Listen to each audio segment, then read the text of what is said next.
Good evening, gentlemen. It is Tuesday at Two Lines, and we are running some laps. But first things first, just got done with dinner. Had a wonderful anniversary dinner with my wife. But we'll see. We'll see how long we go tonight. But John Mark stopped by, and when we got home, he's down here running some laps. So I thought I would just show a track view to start out tonight, and we'll move the camera around a little bit, maybe run some laps. So guys, what's going on? Hopefully everybody's having a great Tuesday. Yeah, it's been a good day. It's been a great day.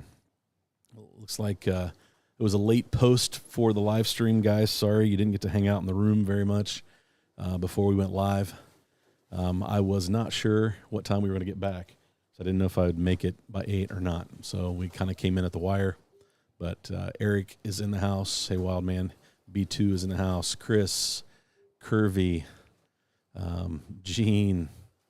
Good evening, guys. Thanks for tuning in. I appreciate it. Hey, Bo.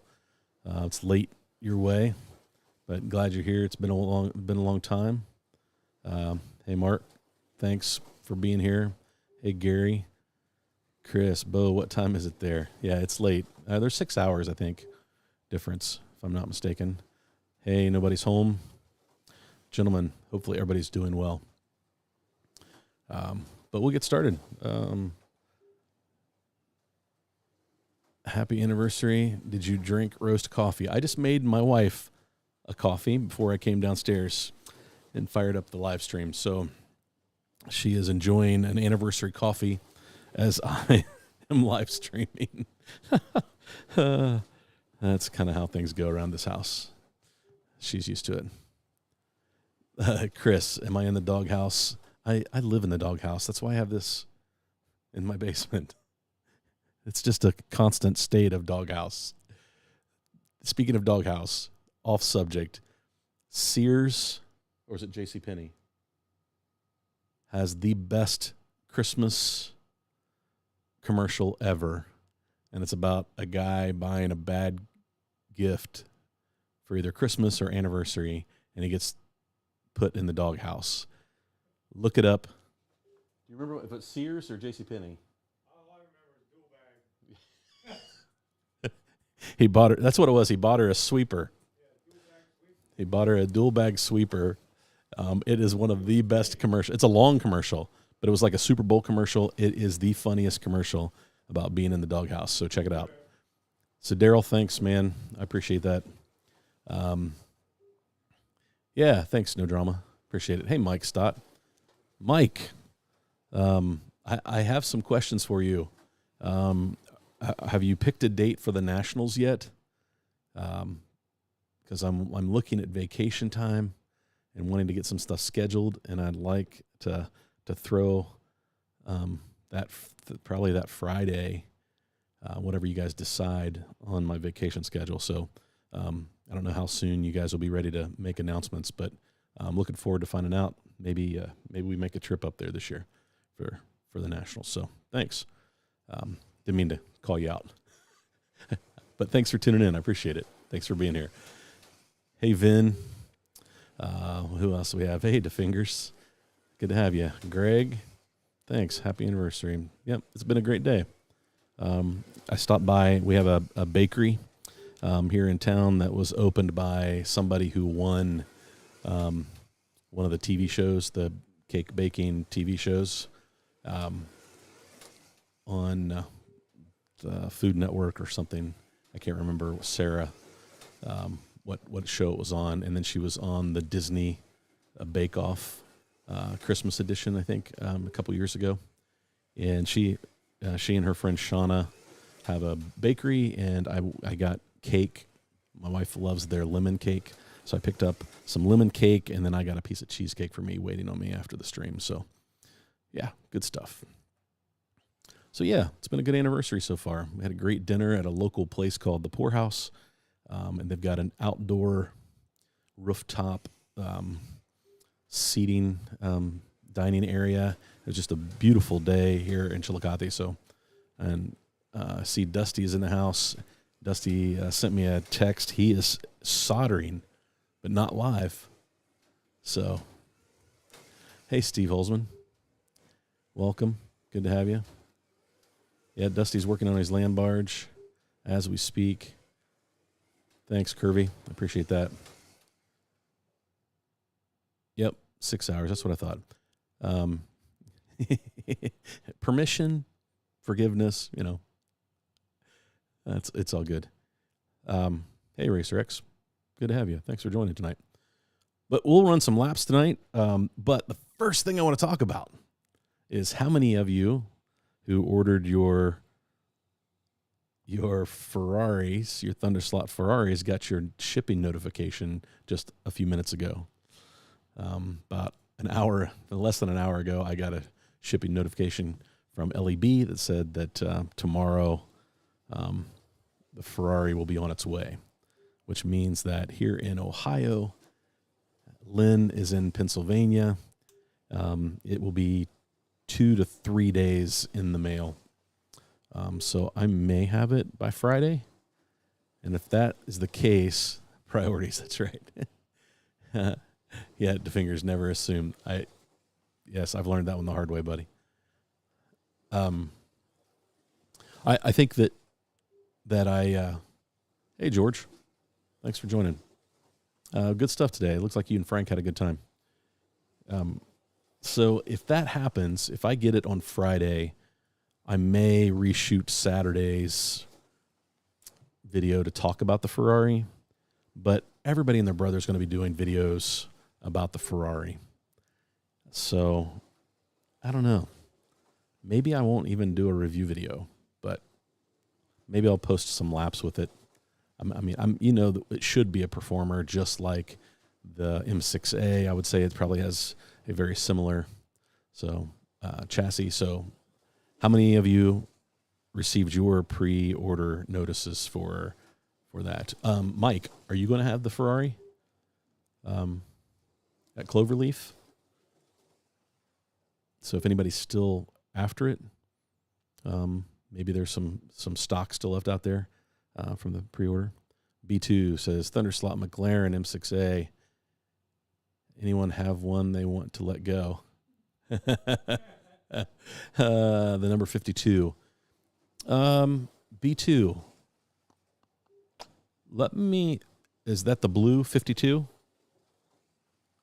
Let me ask around. I might know where one of those unopened is. I'll get back to you on that. I will get back to you on that one. Who else? Who else do we have in here? Hey, Slot Car Dad. Welcome. Thanks for joining. Appreciate it. Anybody else get their notification? He sent me a pic too. He is doing good. That's great. You're talking about Frank. Awesome. Hey, Pistol Pete. Good evening. What else? Hey, DeFingers, thanks. Yeah, I don't really pay much attention to my analytics on the channel. I told you guys a long time ago that I was going to stop worrying about those things because it was really taking some of the fun out of the channel for me. But I did notice that it's summertime and it's been a pretty big drop in subscriber count. It feels like YouTube is sending everybody to Travis and Massimo and Dave Kennedy. I feel like they're the ones that are getting all the subs. But yeah, if you haven't subscribed, I'm about 60-40, about 55-45%. About 55% of my videos are watched by people who do not subscribe to the channel, which is kind of funny. They tune in every week, but they won't hit the subscribe button, which I think is funny. You miss out on the notifications. Hey, Gina, thanks. Yeah, my wife and I had a great 30th anniversary. 30 years, that's a long time. She's been stuck with me. Chris got his shipping notice. That's cool. Hey, DW Barker, welcome. Yo, Dave, good to have you, man. Lots of slot heads here tonight. Good. Yeah, I appreciate that. Makes it worthwhile going live. even on my anniversary. Hey, John Tucci. Thanks for tuning in, John. I appreciate that. Slot Car League of Champions is in the house. Yeah, Dave is without a track. He's going for that minimalistic look. There's a lot of flow in that track that he's got set up right now. John Albright, I snuck it in. Yeah, I didn't want to post something out there if I was going to end up being late. And so, but I got home about 15 minutes to spare. Had to make my wife some coffee. And Drake got his invoice. Yeah.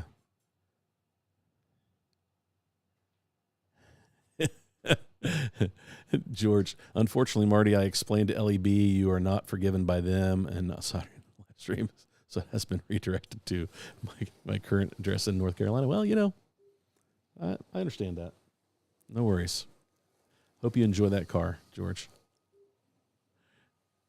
I'm guessing, George, you probably pre-ordered one. Gene ordered his from Slot Car Corner, but did not receive any notifications yet. Yeah, I don't know who Thunderslot, people might be able to tell me, Mike or John, who is the distributor for Thunderslot in the United States. Is that LEB? That might be why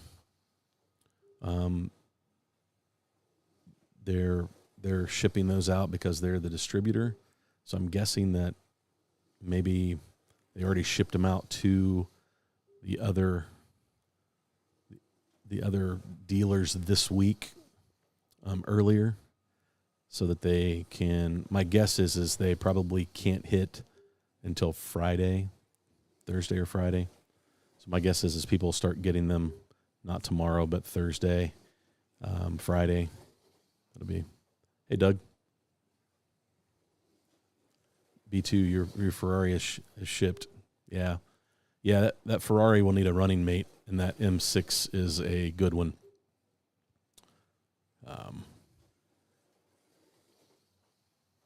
Is that a bull upwind in the pasture? I think I'm catching a whiff of something. That's good. Good stuff. Roast Coffee. Yeah, let's don't forget about our friends at Roast.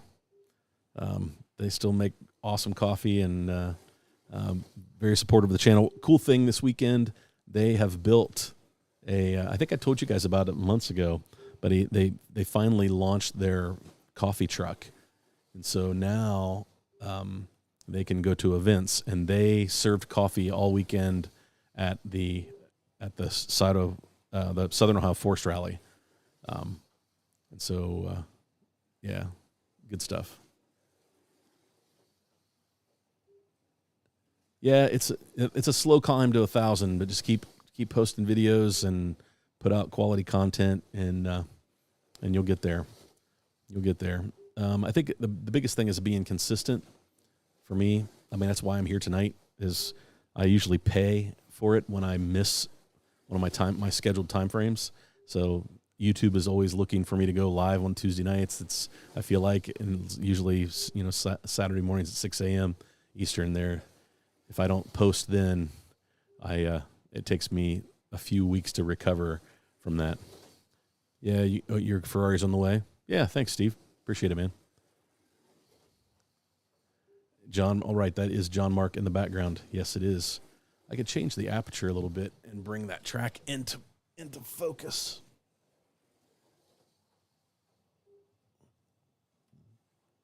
Maybe. Nope. Ooh.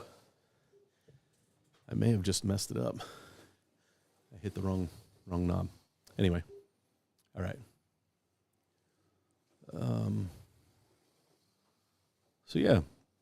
Yeah, so I'm pretty excited about the Ferrari. I think that Thunderslot, it's a good move. They've released a lot of McLarens, right? Starting with the Elva, and then they've had the M6A, the M6B, and for the last couple years, I think that they've really focused on the McLaren. So I think throwing a Ferrari into the mix, into their lineup, is really, really good. I mean, we know that that's what they focus on. They launched the Mustang. I feel like that was kind of a one-off for them, and maybe a look into the future of what else they might bring to the table with that chassis setup. I would love to see a CUDA.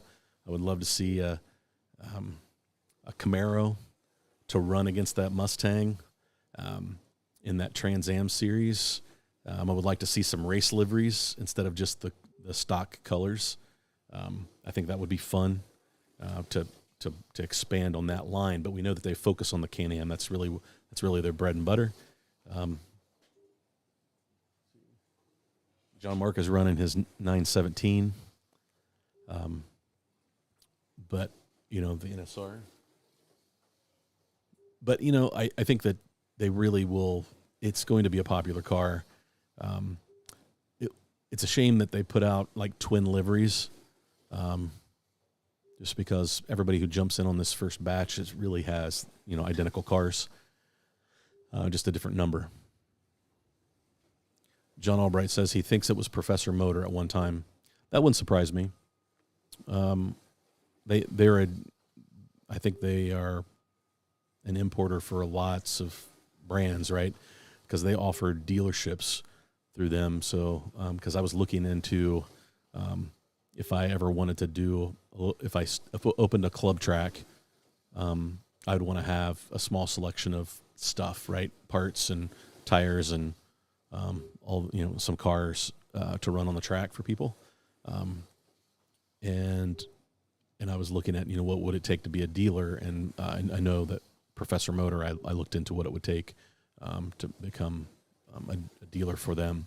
And they offer a lot of different brands. So it wouldn't surprise me that it's them. Gene ordered both Ferraris. Nice job. Well done, Gene. I just went with one. I went with the number 23. I think I said earlier on another live stream that I'm a big Michael Jordan fan, so I like the 23 number. Hey, Phil. Thanks for joining tonight. I have built one of the kit, Scary, the 58 T-Bird. Greg, that's cool. Can't wait to see it. I hope you were charging that guy behind you for time on your track. Daryl. I'm going to get up and run a few laps with him here in a minute. Professor Motor is Thunderslot distributor for the U.S. according to their website. Okay, thanks, B2. Not surprised. Confirmed from Thunderslot website. Nice. Okay, so that tells you that Professor Motor got them in and has been distributing them all week. And my guess is they probably hit Lynn today. She's slapping stickers on them and dropping them in the mail tomorrow.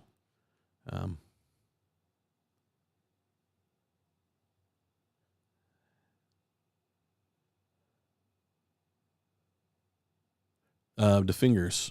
That you're having problems with porch pirates? Really? We've been fortunate. I live right downtown. It would be pretty easy to take something off on my porch, I think, but I've got a Ring camera, so I keep pretty good track of it. And when I know that it's a slot car order that comes in, I usually time my lunch so I can pick it up off the porch because I don't like them sitting there. But Lightning Speedway is the U.S. distribution in Michigan. Okay. What else we got? Let's see. There we go. John Albright posted the link for us. Curvy question, where can I get the axle box for the 4-lane? Curvy, you have to send Alex a message on the axle box Facebook page. He doesn't have a website. He takes orders through that, and what he usually does is post that he's making a certain number, and then you put your name on one, and then when he gets it done, he ships it out to you. So I would reach out to him. I think that his plan was to have a handful of everything made up so that he could ship out orders, but I think he's been so busy with orders that he's struggled to keep up. And then he took some time off. He's got a busy work schedule and travels. It is definitely a side hustle for him. But I will tell you that for the price, it is fantastic. It hasn't missed a beat here. Even though I've built my own box, which worked great, the axle box is just such a clean install. I recommend it.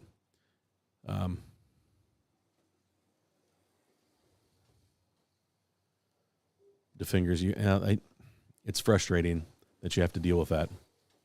I feel like 20 years ago, that was stuff that we didn't really have to worry too much about.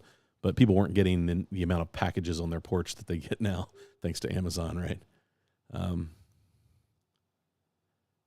You need to do a box with a couple of dog turds in it. Mark Rober is one of my favorite YouTube channels, and he does every year the glitter bombs for YouTube with GPS tracking and all kinds of things. And they've been able to arrest some people and bust people for stealing packages. And it surprises me, the people who are stealing packages. It's just like everyday people. Like even people that don't need to steal packages are stealing packages off of porches. Because it's so much it's hard for the police officers to do much about it. So it's hard to prosecute all these people. So people know that they're going to get away with it. So they just take a chance, and hopefully, most of the time they're turning around and selling it on Facebook Marketplace. So I've bought a couple things off Facebook Marketplace that were brand spanking new, and I have a feeling that they were a couple days before they were on somebody's porch, and I felt bad.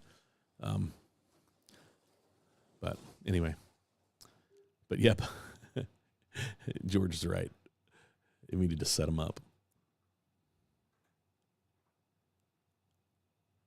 Okay, thanks. I'll have to go another route. You don't use Facebook. Curvy, I can reach out for you if that's all right. I've kind of partnered with Alex, and so if you would like, I could try to connect you guys. I'll see if I have his email address. Curvy, do I have your email address?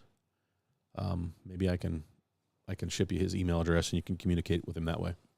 But I know that like he's been directing people to his Facebook group, his Facebook page to order. So Pistol Pete just got his axle box today. That's awesome. That means Alex he is out there building them. That's good to hear. Nice, Chris. Yeah, you take advantage of that daylight, man. You got your track up. I saw your picture, looking good. It's a great layout. John Mark is dedicated. He drove all the way from Florida just to drive some slot cars.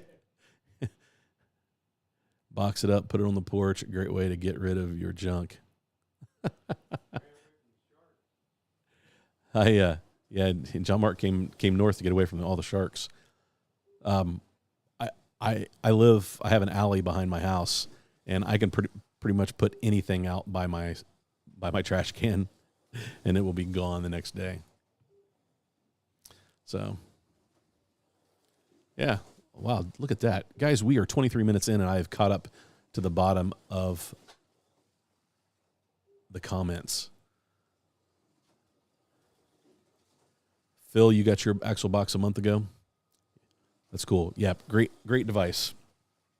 I just want you guys to see that I actually have, George, be proud of me. I've got her pinned down, ready to solder. And then I have this chassis that I need to finish and set back up because I removed the front axle. I need to resolder it because I'm putting it under a different body, and I need to lengthen the wheelbase. So I do have some soldering in front of me.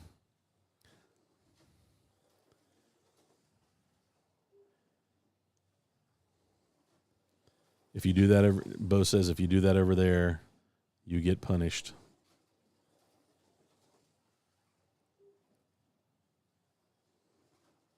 All right, so let's take a look at the track. Let's see what John Mark is running on the track.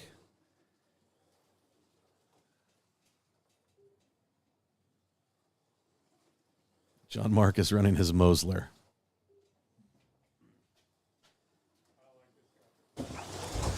Yeah, that is a good car. Let's see. I'll throw the Corvette on. Oh, you didn't need to do that. Oh, look at that! Didn't take long for me to put him out of the slot.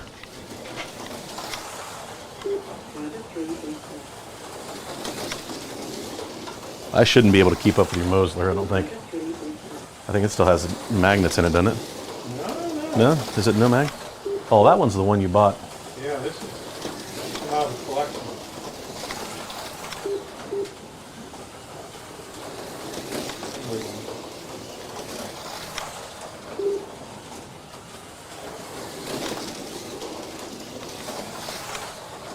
Corvette's a little slippery.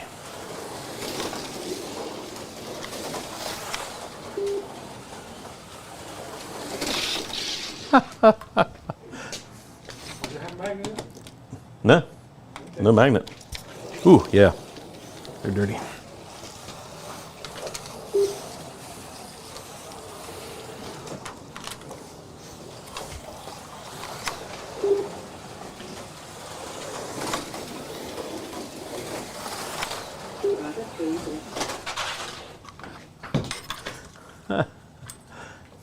I should know better to try to race side by side. That's funny. So guys, I'm really happy with this Corvette. I did some tuning on it this weekend. I put a slot invasion guide on it. Put some tape, some tires, and it's coming around. It's still a little tail happy. I guess I should ask you guys, can you hear me? Is this mic working? Check one.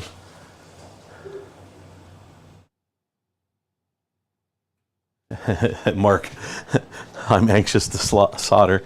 Yeah, I'm a little anxious.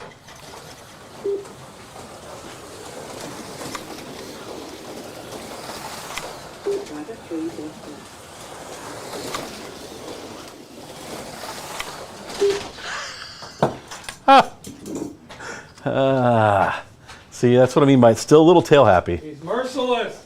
It's a little tail happy. Like I gotta fix that. Maybe Steve Holzman can give me some tips on how to tighten that Corvette up just a little bit. It's fast, like they say, if you're loose, you're fast and out of control. Thanks to Days of Thunder, we all know that.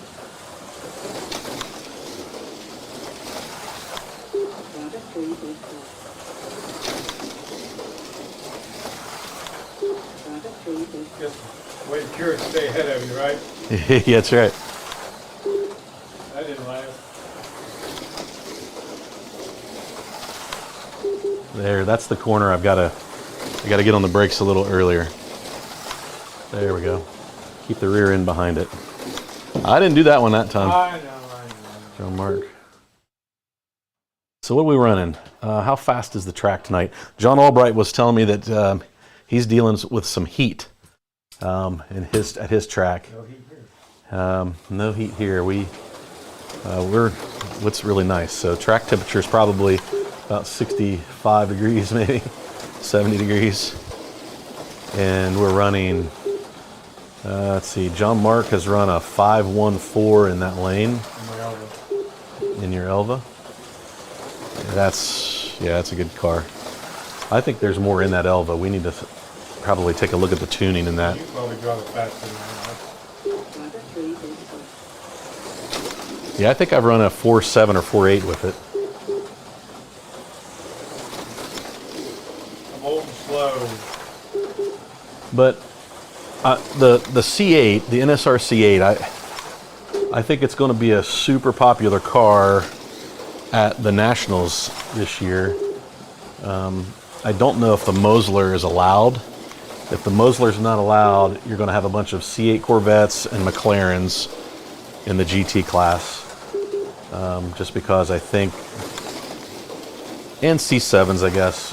But this C8, they really have done some development. NSR put a video out the other day, just like a short or a reel about the development that went into the body. They really did a bunch of research and developed for a couple months to get to maximize float in this body. And I mean, it's a race car. It's definitely made to go fast, and is their, my guess is their hope is it's I got you, is that it's the car that's going to allow people to run the Mosler again, because there'll be other cars that can run. Now we know the Mosler is such a great car because it's wide and it's got a great triangle from the guide back to the rear axle. It's got a wide track and it's low to the ground, and it's really a great design. Even though I'm not sure that the Mosler was a very successful race car in real life, the one-to-ones, but as a slot car, it's good.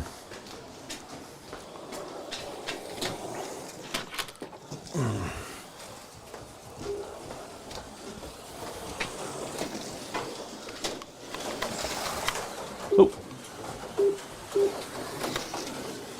All right. There we go.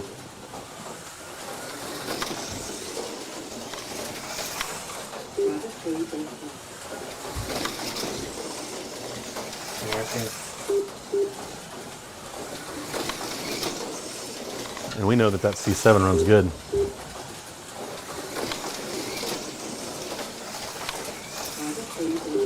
So I'm running five threes with the Corvette.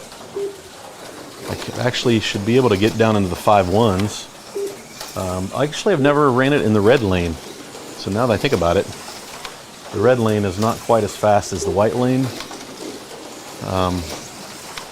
Just a touch slower. I guess it depends on the car.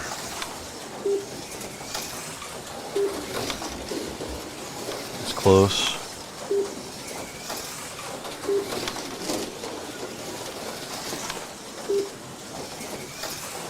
Yeah, I'm still struggling to get down in that 5.3 out of the 5.3s. It's definitely not my Thunderslot. The Thunderslots get through the S turns so much faster.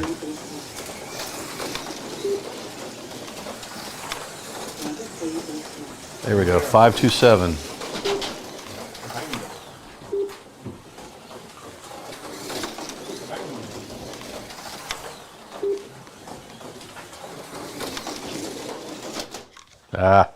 Overdrove it.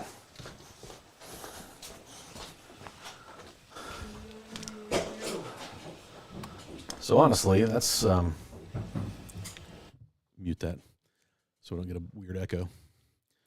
So yeah, changing the guide out. Now I know that I'll probably I ordered some NSR wood guides, and that's probably what I'd have to run if I ran this car at the NSR Nationals. Up at Cloverleaf, but I put a Slot Invasion, and just that guide alone gives me a lot more confidence with the car through the turns, through the S's. It just seems to be locked in a little better. So I'm real happy with this car. I know Dusty just probably got his today or maybe yesterday in the mail. He ordered one.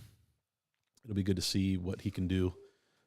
He has become a little better tuner than I am, and I imagine he'll be able to get this car really running great. So catch up with the B2 Thunderslot McLaren.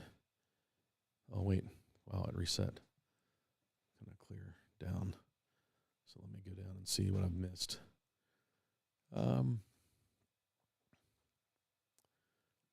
I asked 2 weeks ago if you ever got my email some weeks ago, Bo. True, and coat the front tires, run that front axle loose, and then when you set up the front ride height, and make sure you come to a stop on the track, the fronts will just spin. All right, Steve. So what you're saying is I'm pretty close.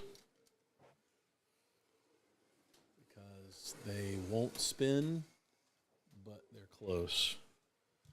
So, okay. We'll give that a shot.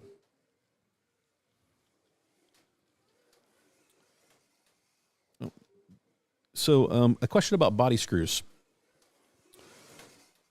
How many of you use the stock body screws, and how many of you automatically trade them out for either the NSRs or that are shanked, or I have some of the slotting plus that are really, really pretty good. I like them. They're extra long though. So what you're saying is, I'm gonna go.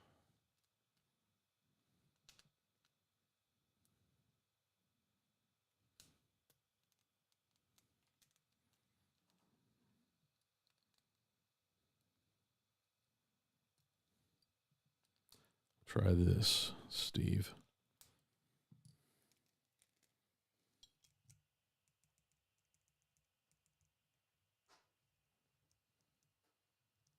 Okay, just a little bit more. We're real close on that front end. So yeah, I've kind of grown to like the slotting plus, just because you have plenty of length in the. I'm still using the stock ones, but when you compare it to the NSR, see if I can find it.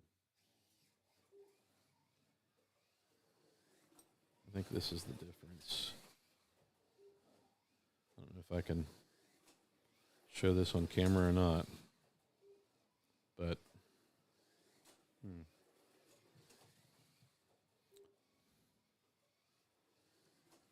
nope, I'm not going to be able to show this on camera. You've got this.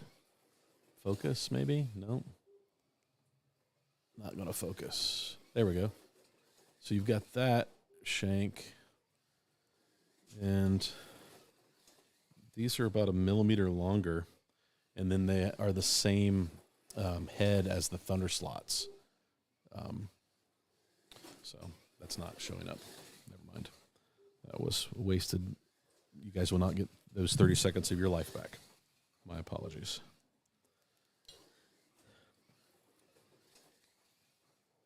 But I really like them. I think that they do a nice job, and it's what Todd Yearley recommends when he talks to Marco about how he's tuned his cars.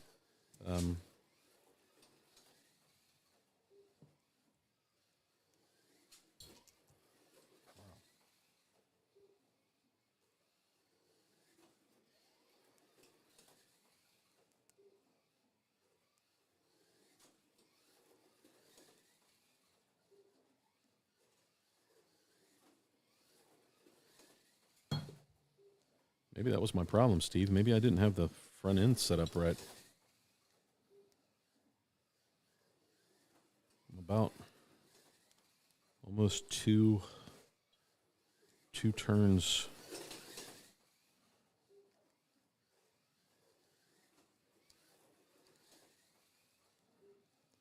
That should get me close.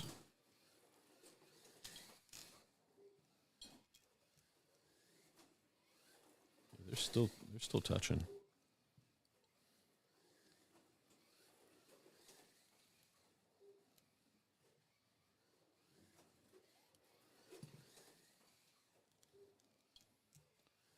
So there we go. We're getting there.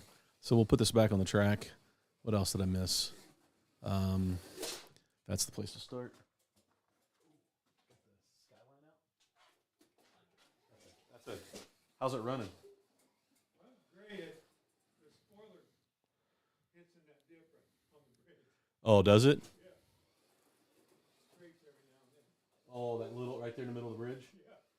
Yeah. I actually have some plywood that I was going to cut to put in there to flatten that out, because I've got a car that drags there too.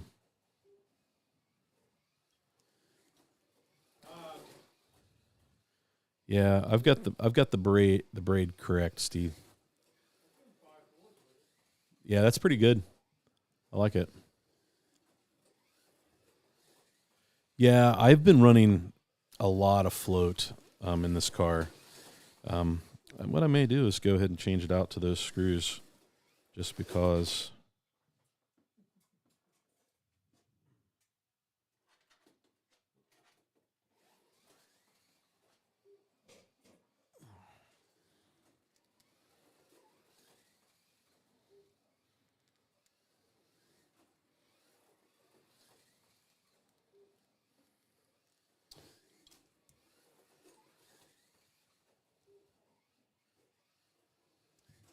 I don't understand this.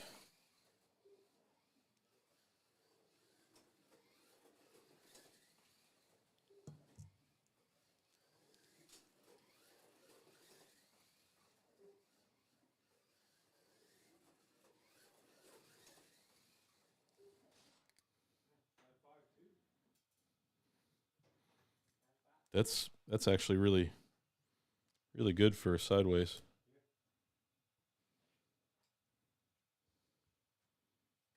Hmm. So anybody got any project cars? I saw John Albright was working on a fly car today.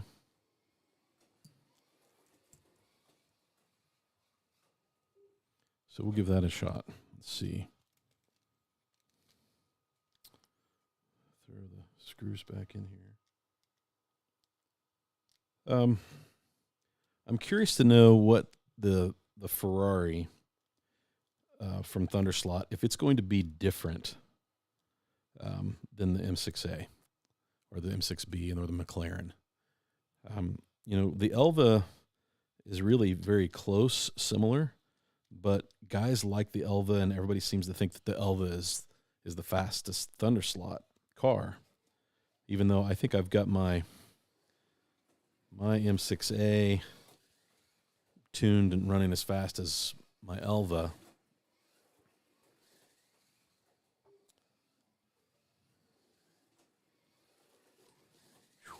That's a lot of body float, Steve. A lot of body float. Maybe it landed in the spam. Yes, the Mosler is a good car. Got mine Saturday. Haven't had time to mess with it yesterday. It was a bit of a headache. Yeah, sorry, dude. Curvy, I know. I don't have a great place to put the camera. I mean, the camera is here. I'll move and give you guys a different view when I go back out on the track. Yeah, Bo, that Mosler was an NSR Mosler. Sean, yeah, the Slotting Plus screws are really, really good. I like this. I like that stuff. Yeah, ditch the stock body screws and the pod screws. Okay, I've not changed the pod screws. I don't usually do that, but I'll work on that, Steve. That won't be a tonight project on the live stream. But oh yeah, this is John Marks. It's the 5th anniversary Mosler that they made. I've got a 10th anniversary Mosler, and this is the 5th anniversary, which is a golf livery. It's a great looking car. Slot Invasion Guide. It looks like it's got the hard and a 20. It's got the pink 21.5. Is what that is? Yeah, that's a good car. Everything runs fast for the. It's been tuned by somebody else. It came out of a collection. Those things are for assembly. I got a set of longer screws with a longer shaft for the wobble. Yeah, Bo. I have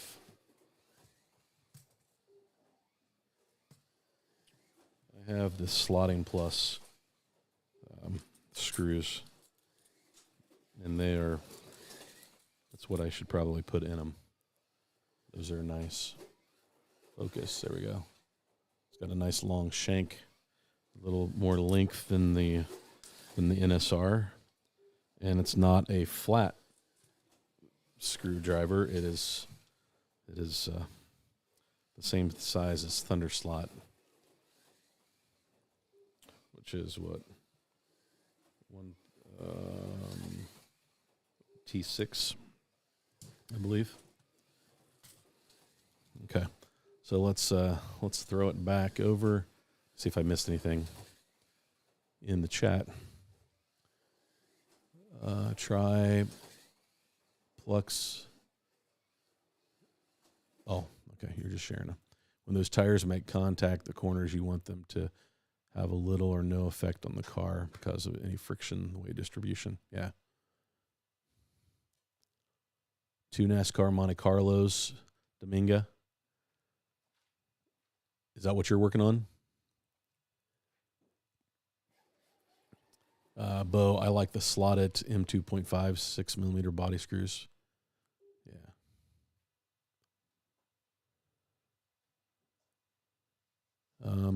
Daryl would like to get the Polycar Ferrari. Yeah, the new Polycar Ferrari, it looks really, really good. So let me throw it over to the track. We'll move the. I'll move this to another view. I don't know how that view is.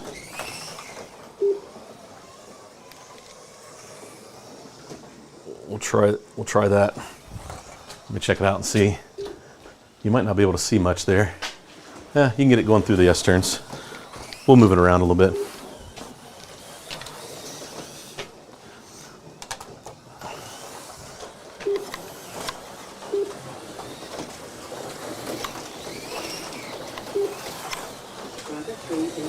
Well, hey, Steve.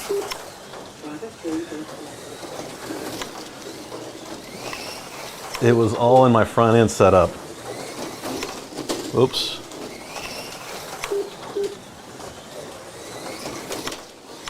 Whew, I just about got you, John Mark. So, my first lap, I ran a 5:17, then I ran a 5:14. Yeah, I missed on the setup of the front end. Well, and you know what? I know what it is. When I changed the guide, I did not change the front end. I changed the guide and I did not adjust for that. That's why it was so far off. I just thought about that. Just thought about that. I was like, how did I miss so far on the front end? But changing from the NSR guide to the slot invasion guide, it's a big change. Oh, the little left-hander is getting you, John Mark.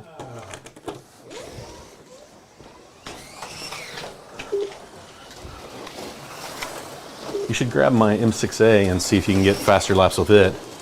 And then what we can do is look at the tuning on it and get that Elva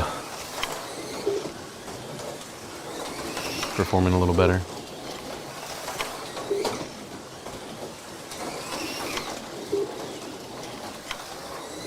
Yeah, so now we're running 5:14s. Okay, John Mark, pull up here. We'll swap. So we're going to put John Mark in the Corvette, and I'm going to drive this Elva and see what kind of lap times he can get with that.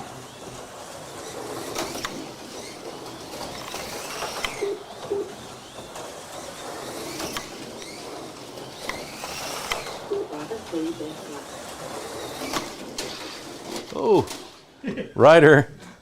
We got a rider. You just wanted your car back. Yeah. You're Red. Oh, are you back on white? No. Okay, you're on white. Okay. Yeah, you're do a few more laps with the. All right, so guys, I'll pick the camera up, and so we can do a little follow.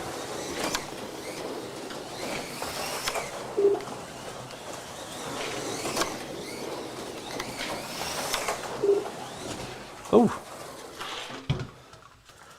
So I ran a 5:10 in your Elva.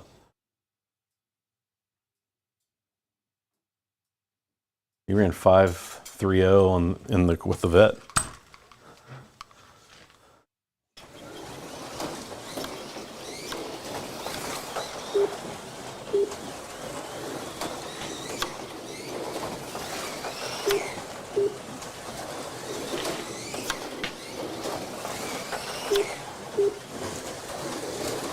This elbow's running pretty good.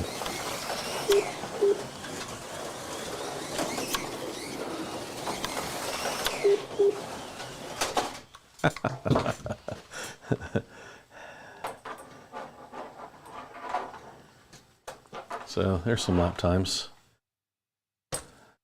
Not sure what's going on in lane 4. Oh, every once in a while I Reach over. Yeah. reach over or Yeah. something. That's usually what I do.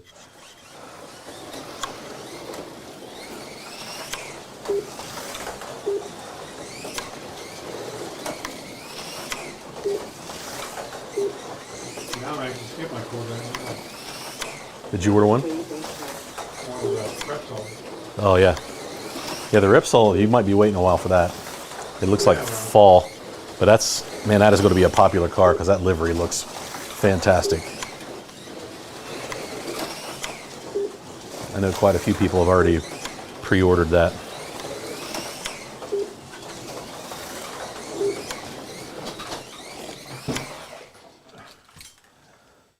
Yeah, good stuff. What else do we have laying around here?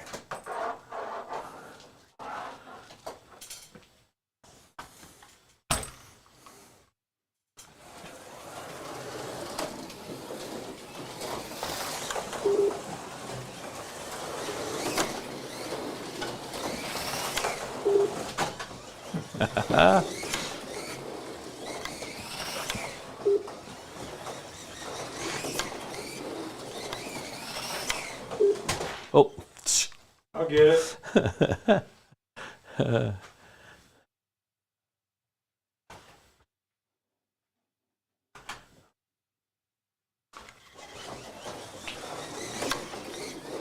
yeah, that car runs good. Yeah. That Elva, I like it. It's a good car. Yeah, run some laps of that. It needs broke in. It has not. I've not broke it in yet.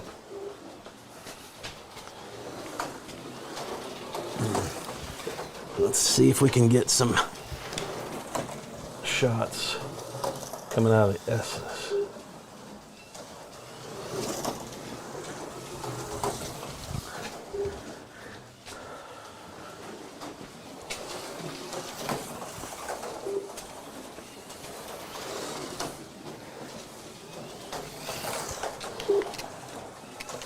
Turbo.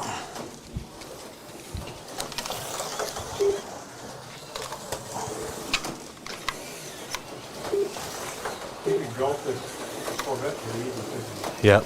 We drive down the middle. Yep. It wouldn't take much. All those golf stations down in Alabama only stop and steal on their sign. Didn't have any place to put it. No way to get it home. Yeah, I mean, that's kind of where the only place you find them now, right? pretty much, yeah. We had, Few in Florida, but mostly out southern Alabama. in the 90s, we had a Gulf station in Kingston, Yeah, but there's a couple of them go by.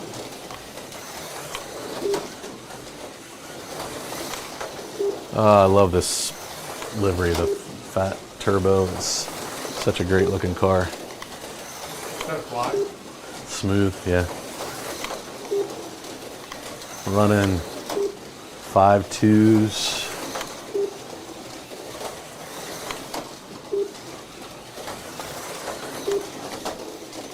That's pretty quick. Keeping up with the NSRs.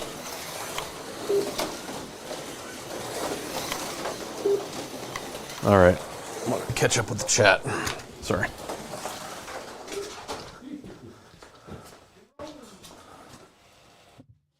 All right, guys.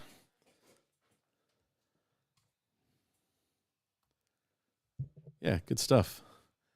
It's good to get some laps in. I haven't. I think I was telling you guys the other night. I hadn't not been down here running laps like I have been in the past. Right. This summer has been a little weird, but kind of got the bug again. Oh, Dominga does cool custom paint jobs on his car. Yeah, he was talking about that last time, Daryl, that he enjoys painting.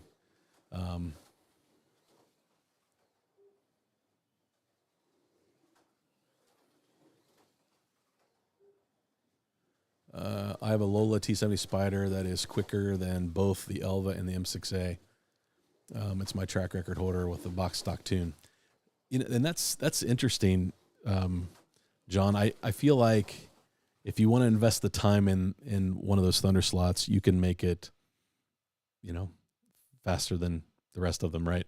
I think that if you nail the tune on any of them, they're all so close in performance. So Daryl, you were talking about the new Polycar, right? Polycar. Let's see. That would be, is that pre-orders? Pre-orders, Polycar products.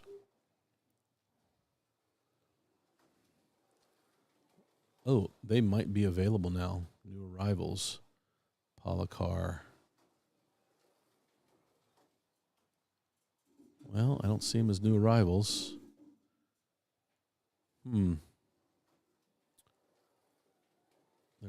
They're not pre-ordered. Polycar. The only pre-order that LEB is showing is the Lotus 72E, the Ian Schechter Formula One.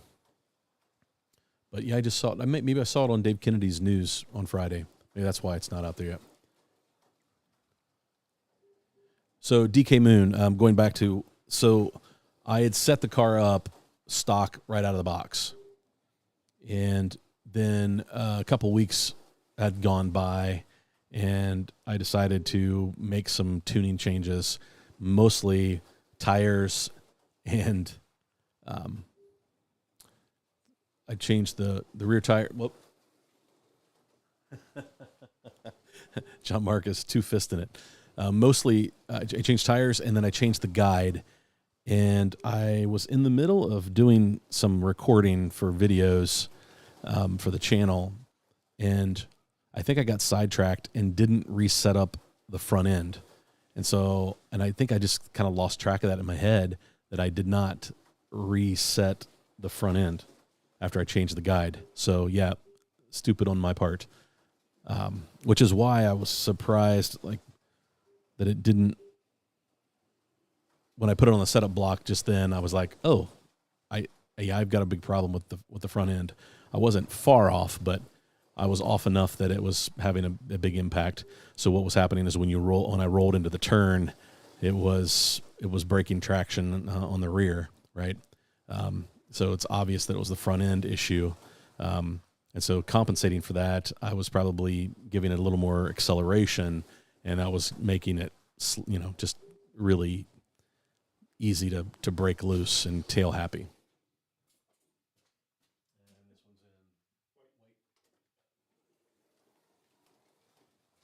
But that's where we're at. So now I fixed the front end, immediately dropped 2/10, almost 3/10, because I ran a 5.01 with it.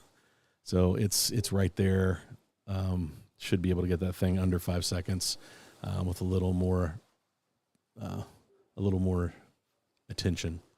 So yeah, curvy, fun track. It's a fun layout. It's a short layout. It's not a big layout, but it is.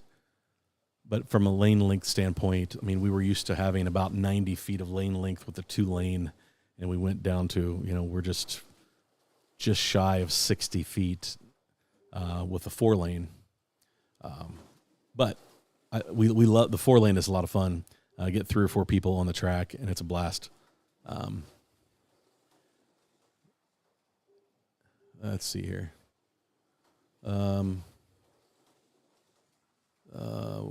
Where is John Mark's fancy GT40? It's in his pit box. Domingo, when is the Shadow White kits coming out? Very soon. I don't know of an exact date, but it looks like the next group of MR slot car releases, it should get released.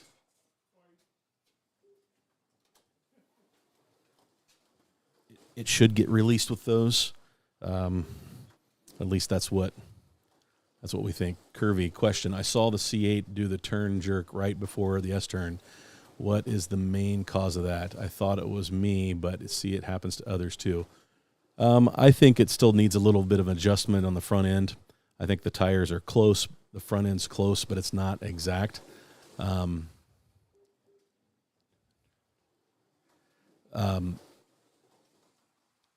So when it snaps and then comes back, doesn't deslot, but I think that could be a little bit on the guide. It happens in that turn on the far end a little bit, just because the turn's tight. And I think maybe just a little bit of sandpaper to thin that guide out just slightly would probably correct that. Also, I noticed that when my guide's dirty, it'll do it a little more frequently. So, cleaning the guide, cleaning your car is always important. So that might help you with that. But no, it's not just you. It happens. It tends to happen on Carrera track with a thicker guide.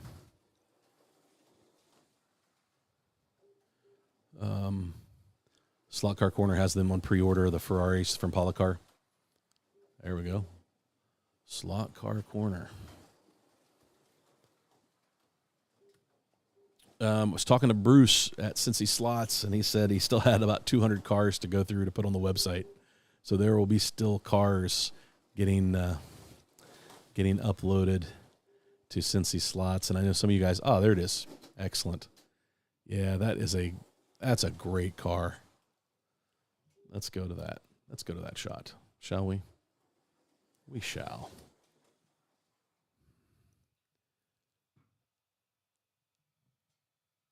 So I know it's a Polycar, but when you open it up, is it a slotted? I guess there probably is a shot of the bottom. Maybe. No shot of the bottom. That's a great looking car. Gosh. Question.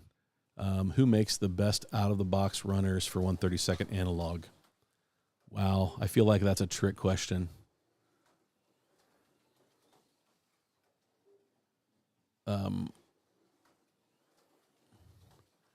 Bo, I'm going to go back a minute. Bo, the NSR Vet is a beauty. I'll wait, though, until the Repsol livery is out. Yeah, later this year, Bo. But, I mean, heck, we're in June, so it's not like you're waiting 12 months. You're waiting 4, 5, 6 months at the most before those come out. So, yeah, those aren't long. Steve says, Thunderslots are by far the easiest and fastest cars with little effort tuning. I would completely agree with that. So going back to Slot Car League of Champions question, who makes the best out-of-box runners for 1/32 analog? Out of the box, I've had the best luck with Thunderslots. Out of the box. The Shadow out of the box was really, really good. And that was an MR slot car. I've had a couple of slotted Group C cars. The Toyota that I bought was really, really good straight out of the box. And with just a little bit of tuning, it made it as fast, if not faster, than the rest of my Group C cars. But it tends to like this track a little better than it liked Steve's track.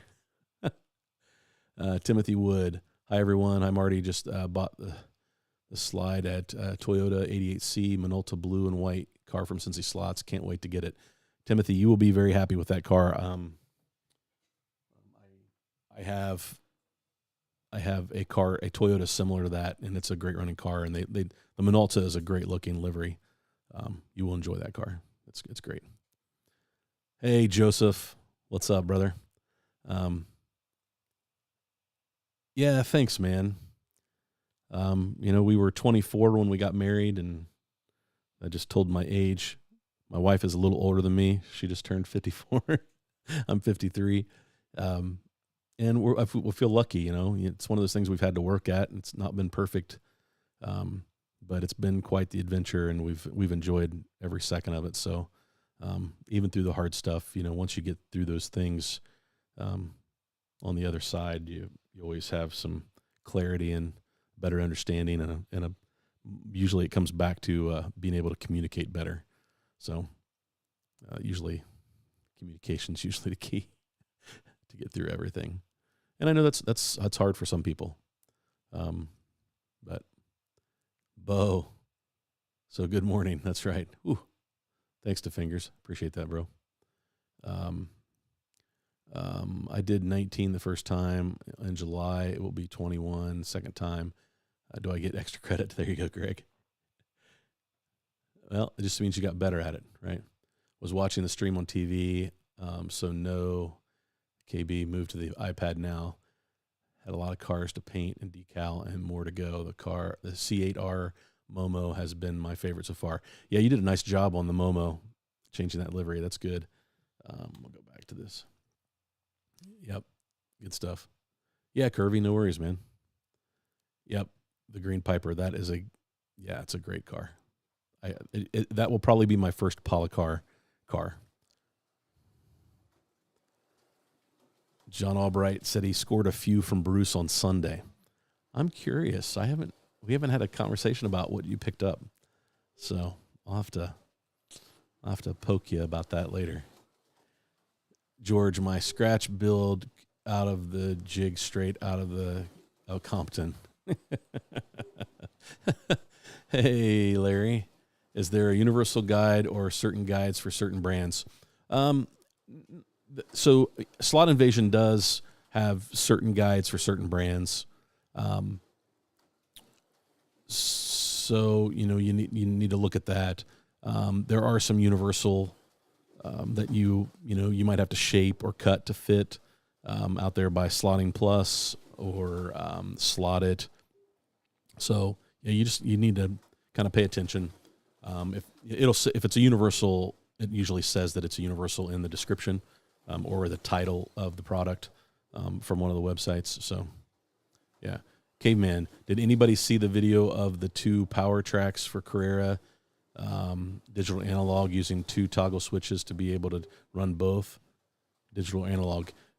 Caveman, yes, I did see that where he basically had both power track pieces and used a toggle switch to turn one on and turn one off. That's pretty much what the box does. The axle box does that. You basically run the power to the axle box, and then the axle box you basically route to the rails. So it's pretty much doing the exact same thing. Yep, just a different way to do it, different way to skin a cat. But it's actually, you just have 2 different start-finish lines. So visually, I didn't love that, but I have that on my 4-lane now. So not that it would be any different. What else? What else do we have? But yes, I did see that video. Yeah, while most any car will run out of the box, they all benefit from basic tuning. Yeah, we've all done videos. George has done videos. Harry's done videos. Raul's done videos. Massimo's done videos. Shotgun Dave has done videos. Dahi has done videos. Like, there's a ton of videos out there that are just basic tuning videos. It never hurts to just go over a car before you throw it on the track. I think I have one video that actually has gotten a lot of views. That basically is, like the 5 things you want to do, or the 5 reasons why you do not want to put a car out of the box right on the track.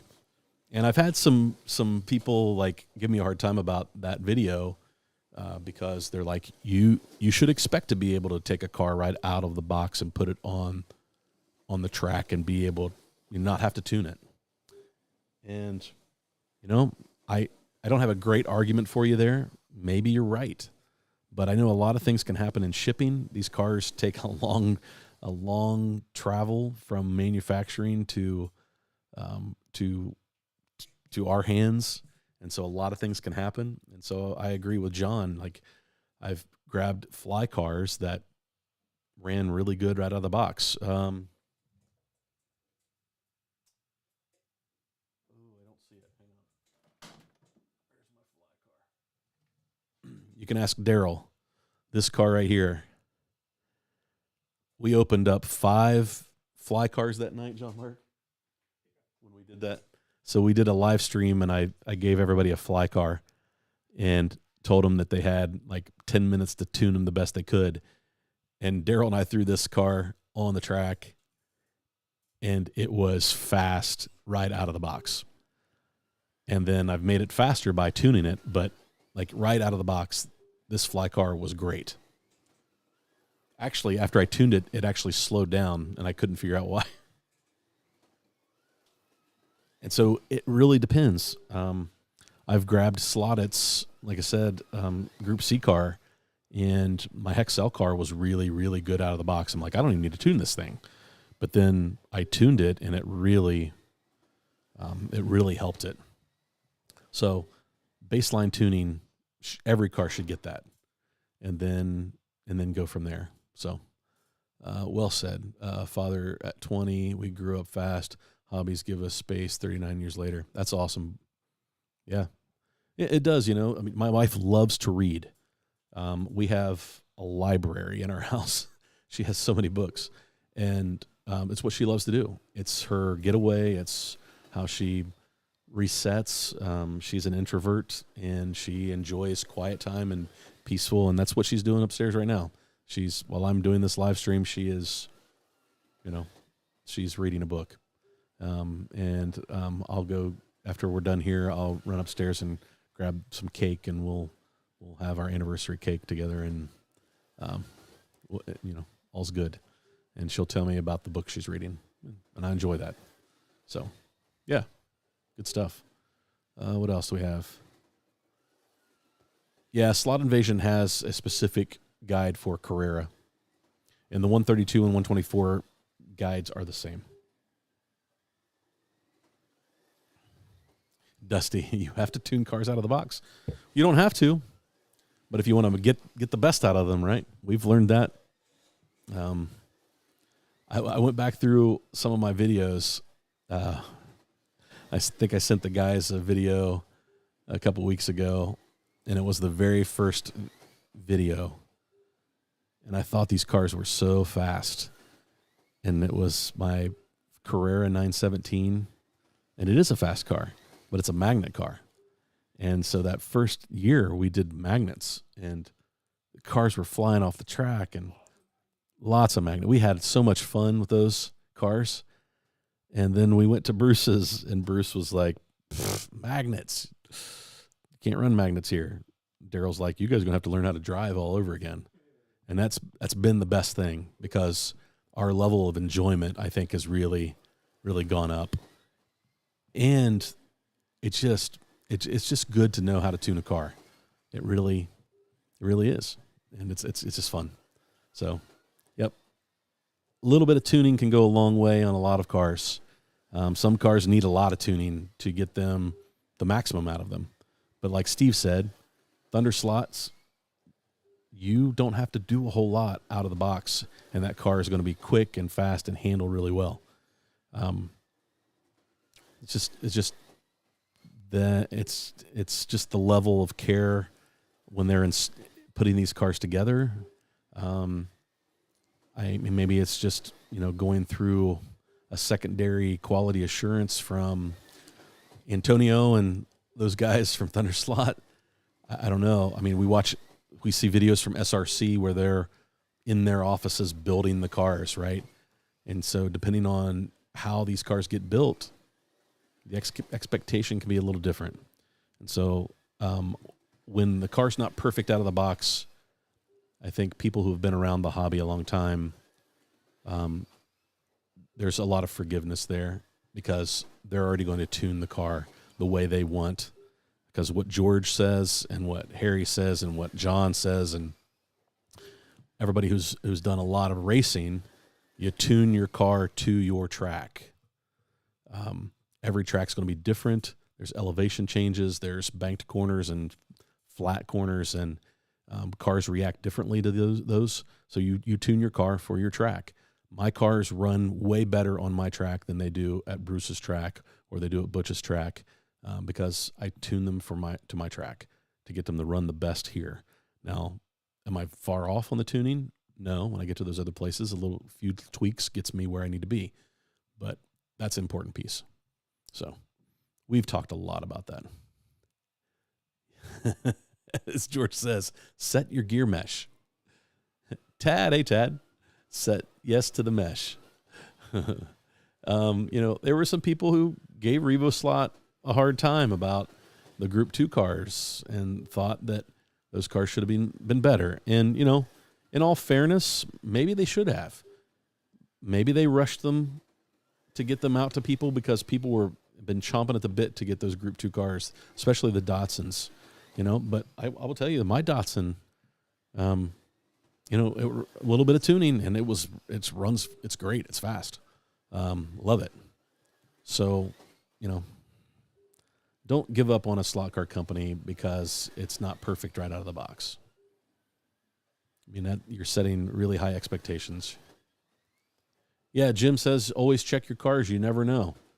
And he's right. Like, we found a screw backed out in shipping, must have had a lot of vibration and backed out and got moved and snapped up to the motor. And then you throw it on the track and try to run it, and that screw is, inside the motor.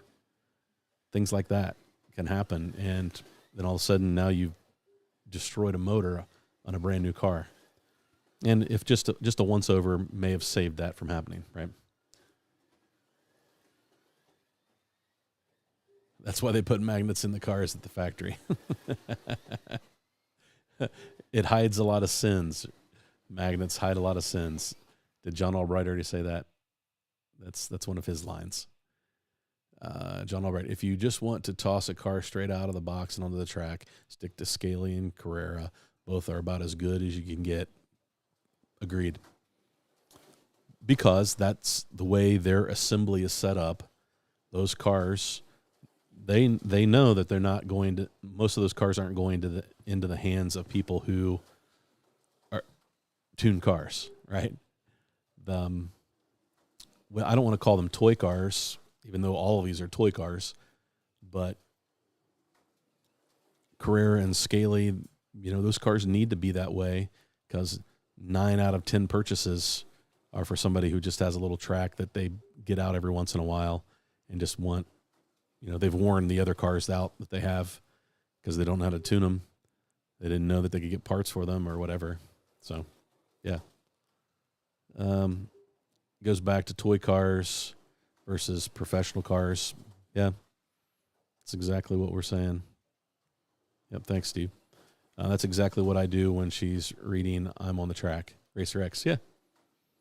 Yep, I give her space. She enjoys reading. I get out of her way. So, hey, Cyborg. Good to have you, man. Good to have you tonight. Let's see here. Hey, Carlos. Hey, Danny. What's up, brother? Let's see here. Tuning is an art form and makes the hobby a world of next level enjoyment. Yes, Steve, I think that, we kind of leveled up when we started learning to tune cars. We could visually see the difference when we started taking magnets out and learning to drive cars in a different way. And it just leveled up the enjoyment for sure. My Fly Lola T70 wouldn't even run brand new, changed to a slot invasion guide to get it going, even with wobbly front wheels. More to do. Larry, I've got some videos on tuning Fly. George has some. Harry has some. Flies are a bit of a challenge, but man, when you get them running great, they are fun to drive, especially when you're racing other fly cars. George, yeah, we'll have another conversation about that. I have a plan I want to bounce off of you. So, Let's see. Spare parts and performance parts make all of this possible. Yeah. Slot Car League of Champions. I'm looking into Thunderslot. Slot Car League of Champions. They just released the Ferrari. That is going to be a super popular car. It should be a great running car. If you can still find some of the M6Bs that they released, M6As, those are great cars too. And then you can always, if you find an Elva, you can't miss on that. Those are, yeah. Yes, yeah, the Thunderslot stuff is really, really good. Quick, and their motors are really smooth and quiet. I think that's one of my favorite things about Thunderslot is just out of the box. They're quick and perform well, but they're so stinking smooth. John Mark likes that C8. Just imagine how it runs after you tune it and then put the magnets back in it. Yeah, so Daryl, that's funny. We have never done that. We have never taken the magnets out, tuned the car, get it the best that we can possibly get it, and then throw a magnet back in it. I don't think I've ever done it. I don't think I have ever put magnets back in a car. I'm looking at my cars just to see.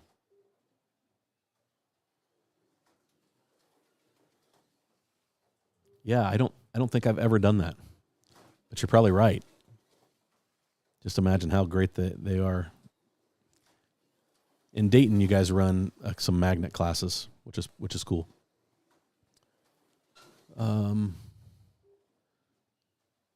Yeah, RTRs. What was that? Yeah, that's right. Yeah, John's right. The rest are enthusiast cars. Yeah. Curvy. I destroyed my first slotted car because of not knowing how to tune. Ran it with magnets and messed it up. Curvy. I posted a video a few weeks ago. My GT40 slotted. That's exactly what I did with it. And that's exactly what I did with this. One of my favorite cars. This car does not run great anymore because most everything's broken off of it, and I destroyed it. There's plastic pieces off, and it comes to, it had a bunch of magnets in it. It was super, super fast. And when you crashed hard. Yep, Mark's right. All cars should be tuned, magnet, non-magnet. You'll do, oh, nice. Yep, when you set up the Ninko track. Yeah, I saw where you said you picked up a Ninko track. That was in another live stream, I think. Tad, my wife, and I kayak a lot. I fish. She reads a book and follows me around. That's cool. We used to have a boat, and that's what my wife would do. We would pull the kids around on the tube and wakeboard, and then we'd go find the swimming area, and she'd grab her book, and the kids would throw the life jackets on and jump in the lake and swim. We had a lot of fun doing that. Nick, I have access to one. Just need to go to my grandpa's to get one. I have a big one, just too big. He's got the little one with the adjustment tip. I have no idea what you guys are talking about. I apologize. Test indicator. Okay, there we go. Sounds good, Denny. Let me know. I appreciate it, Nick. John Albright, tune it. Put the magnet back in it. I've done it. The crash just as you're right. Magnet racing sells more cars. Maybe. I don't know. I maybe at, oh, yeah, because you destroy them. Yeah, they have a shelf life at that point. All of my cars that have never been magnet, they are still in really great shape. Any analog car that I've converted to magnet, they're destroyed. So, yeah, Daryl's right. They would sell more cars because you break them. Any way you want it, that's the way you need it. That's funny. I heard that song today, Bo, because I listened to Huey Lewis 80s radio on Apple Music. It's released as an hour-long podcast, and Huey Lewis is the DJ, and he played that song today on one of the episodes I listened to. It was really good. Danny, that's what I was like. That's why I apologize, Danny.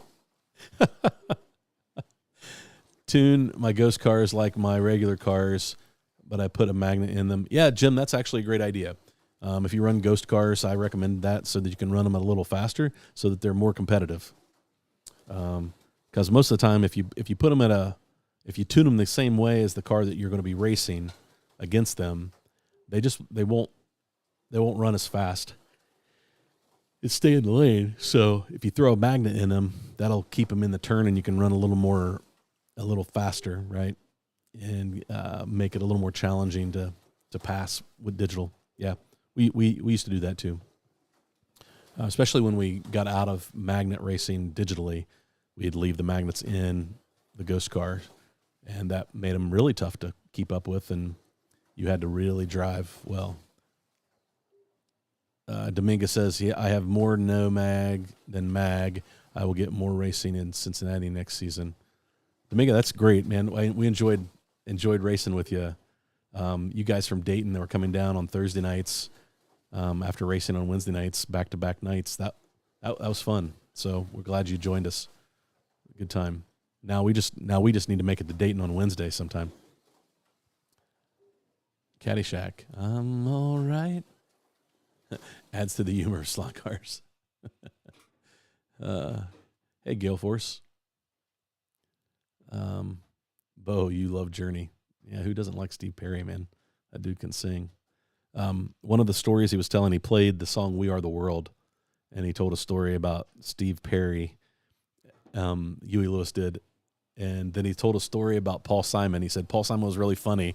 And when they were recording We Are the World, they had all of those celebrities, those stars, those musicians in the studio. And they did it after the American Music Awards one night. So they came in, they had the awards show. It was over at 10. They all rolled into the Electra Studios maybe. And at 11 o'clock at night and worked all night on that song.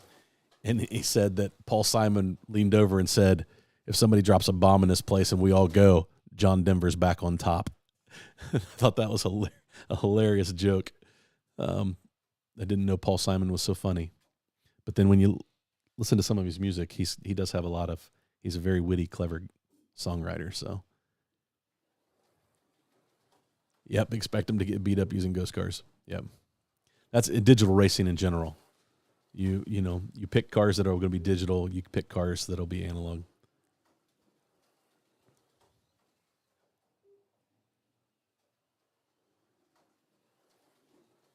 Larry, I think a lot of times it's just the magnets hold until they don't.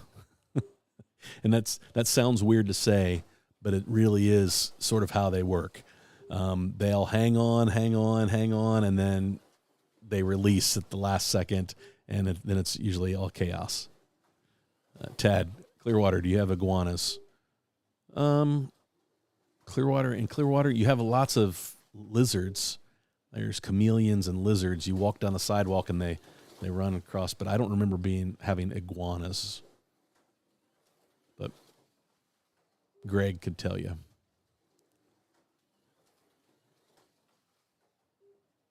Dominga, I'll ask my wife if I can have friends stay the night. That's funny.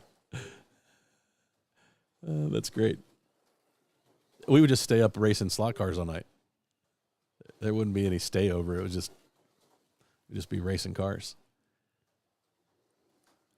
Well, guys, this has been fun running some laps tonight and talking about, excited about the Thunderslot Ferrari. And Bruce was giving me a hard time, told me I needed to take some rest. I must have looked tired last week, or it was a boring live stream. He said he was watching it, and he said, you need a break. But I just couldn't bail tonight. I know it was my anniversary, but I felt like we needed to gather tonight. Hey, Greg tunes in right as I'm about ready to sign off. We'll run some laps tonight, Greg. We're talking about everybody's excited about the Thunderslot Ferrari. That the pre-orders are shipping tomorrow from LEB. So yeah, good stuff. What else do we have? Most we see here, Tad, are pets, not wild. I love the sewer cover snapping turtles when they take a line. Yeah, Greg, we haven't texted in a while. Hope you're doing well, man. Yeah, anytime, Larry. Always glad to help. Hey, Bill. Thanks for tuning in, Bill. As always, man. Yeah, George. It was a good time. George, I've got it ready to solder, but I didn't solder it live. Dang.